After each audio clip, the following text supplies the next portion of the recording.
نحمدہ و نصلی علی رسولہ الکریم اما بعد فاعوذ باللہ من الشیطان الرجیم بسم اللہ الرحمن الرحیم قال بشرتمونی علی ان مسنی الکبر۔ حضرت ابراہیم علیہ السلام نے کہا کیا تم مجھے بشارت دیتے ہو اس صورت میں جب کہ مجھے بڑھاپا پہنچ چکا ہے، میں بوڑھا ہو چکا ہوں، میری عمر 100 سال سے اوپر ہو رہی ہے۔ فبما تبشرون، تم مجھے یہ کیسی بشارت دے رہے ہو؟ اب یہ ابراہیم علیہ السلام نے سوال کیوں پوچھا؟ انسان اچھی خبر کو بار بار پوچھ کے کنفرم کرتا ہے، یہ ہمارا بھی مزاج ہوتا ہے۔ اچھی خبر ملے آدمی مختلف ذرائع سے پوچھتا ہے تاکہ وہ خبر کنفرم ہو جائے۔ اچھی خبر بار بار سننا اچھا لگتا ہے۔ تو مجھے کیسی بشارت دے رہے ہو؟ قالوا بشرناک بالحق، فرشتوں نے کہا کہ ہم آپ کو بالکل صحیح سی بشارت دے رہے ہیں۔ فلا تکن من القانتین، تو آپ ہرگز نہ ہوں نا امیدوں میں سے۔ کیوں نا امید ہوتے ہیں؟ قال ومن یقنط من رحمت ربہ الا الضالون، ابراہیم علیہ السلام نے کہا کہ ارے اپنے رب کی رحمت سے کون مایوس ہوتا ہے مگر وہی جو کہ گمراہ ہو۔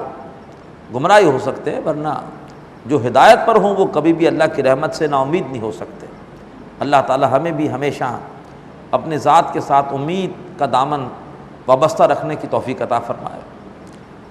قال فما خطبکم ایھا المرسلون، اب ابراہیم علیہ السلام نے پوچھا کہ اے رسولو، یعنی اے اللہ کے بھیجے ہوئے ایلچیو، تمہارا یہ کیا مہم ہے، کیوں آئے ہو؟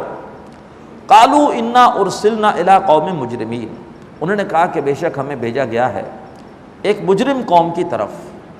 الا آل لوط، سوائے لوط علیہ السلام کے گھر والوں کے، انا لمنجوہم اجمعین، بے شک ہم ان سب کے سب کو بچا لیں گے۔ الا امرأتہ قدرنا، سوائے لوط علیہ السلام کی بیوی کے کہ اس کے بارے میں ہم نے طے کر لیا ہے، انہا لمن الغابرین، بے شک وہ ہو جائے گی پیچھے رہنے والوں میں سے۔ فلما جاء آل لوط المرسلون، تو جب لوط علیہ السلام کے گھر والوں کے پاس ہمارے وہ بھیجے ہوئے فرشتے آئے، قال انکم قوم منکرون، حضرت لوط علیہ السلام نے کہا کہ بے شک آپ لوگ کچھ اجنبی قسم کے لوگ ہیں، میں نے اس طرح کے لوگ پہلے کبھی اس علاقے میں دیکھے نہیں۔ قالوا بل جئناک بما كانوا فیہ یمترون، فرشتوں نے کہا کہ ہم آپ کے پاس وہ کچھ لے کر آئے ہیں کہ جس کے بارے میں یہ آپ کی قوم کے لوگ جھگڑتے ہیں۔ آپ ان سے کہتے ہیں تم پہ عذاب آئے گا، اور وہ کہتے ہیں عذاب کیسے آئے گا، آپ سے جھگڑتے ہیں، ہم وہی عذاب لے کر آئے ہیں۔ وَأَتَيْنَاكَ بِالْحَقِّ، اور ہم آپ کے پاس لائے ہیں حق۔ وَإِنَّا لَصَادِقُونَ، اور بے شک ہم سچے ہیں۔ فَأَسْرِ بِأَهْلِكَ بِقِطْعٍ مِّنَ اللَّيْلِ، تو ایسا کیجئے کہ اپنے گھر والوں کو رات کے ایک حصے میں لے کر نکلیے۔ وَاتَّبِعْ أَدْبَارَهُمْ، اور آپ ان کے پیچھے پیچھے رہیے، ان کے پیچھے پیچھے چلیے۔ وَلَا يَلْتَفِتْ مِنْكُمْ أَحَدٌ، اور آپ میں سے کوئی بھی پیچھے مڑ کر نہ دیکھے۔ وَامْضُوا حَيْثُ تُؤْمَرُونَ، اب چلو جیسے کہ تمہیں حکم دیا گیا ہے، نکلو، رات ہو گئی ہے، اب نکلو اور بستی سے جلد از جلد باہر نکل جاؤ۔ وَقَضَيْنَا إِلَيْهِ ذَلِكَ الْأَمْرَ، ہم نے لوط علیہ السلام کو اپنا یہ فیصلہ سنا دیا تھا، أَنَّ دَابِرَ هَؤُلَاءِ مَقْطُوعٌ مُصْبِحِينَ، کہ بے شک اس قوم کی جڑ صبح کے وقت کاٹ دی جائے گی۔ وَجَاءَ أَهْلُ الْمَدِينَةِ يَسْتَبْشِرُونَ، اور آئے شہر والے بڑی خوشیاں مناتے ہوئے، ان کو اطلاع مل گئی، شاید بیوی نے دے دی ہوگی کہ ہمارے گھر پر بڑے خوبصورت لڑکے آئے ہیں، تو وہ قوم جو ہم جنس پرستی کے گناہ میں مبتلا تھی بڑی خوش ہوئی، وہ بڑے خوشیاں مناتے ہوئے لوط علیہ السلام کے پاس آئے۔ قال ان هؤلاء ضیفی، حضرت لوط علیہ السلام نے کہا کہ بے شک یہ میرے مہمان ہیں۔ فلا تفسحون، پس مجھے رسوا نہ کرو۔ واتقوا اللہ، اور دیکھو اللہ تبارک و تعالیٰ کی نافرمانی سے بچو۔ ولا تخزون، اور مجھے بے آبرو مت کرو۔ قالوا اولم ننہک عن العالمین، تو قوم کے لوگوں نے کہا کہ کیا اے لوط ہم نے تمہیں منع نہیں کیا تمام جہان والوں کی حمایت سے؟ ہٹ جاؤ، تم ان کی حمایت مت کرو، چھوڑ دو، انہیں ہمارے حوالے کر دو۔ قال هؤلاء بناتی ان کنتم فاعلین، حضرت لوط علیہ السلام نے کہا کہ یہ میری بیٹیاں حاضر ہیں اگر تم کچھ کرنا چاہتے ہو، یعنی یہ میری قوم کی بیٹیاں ہیں، نبی قوم کے والد ہوتے ہیں، یہ قوم کی بیٹیاں ہیں، یہ میری بیٹیاں ہیں، ان سے نکاح کرو اگر تم نے جنسی اعتبار سے اپنی خواہش پوری کرنی ہے۔ لعمرک، یہ بیچ میں اللہ تبارک و تعالیٰ نے خطاب فرمایا نبی پاک صلی اللہ علیہ وسلم سے، اور آپ سے اللہ کی محبت کا اظہار ہے۔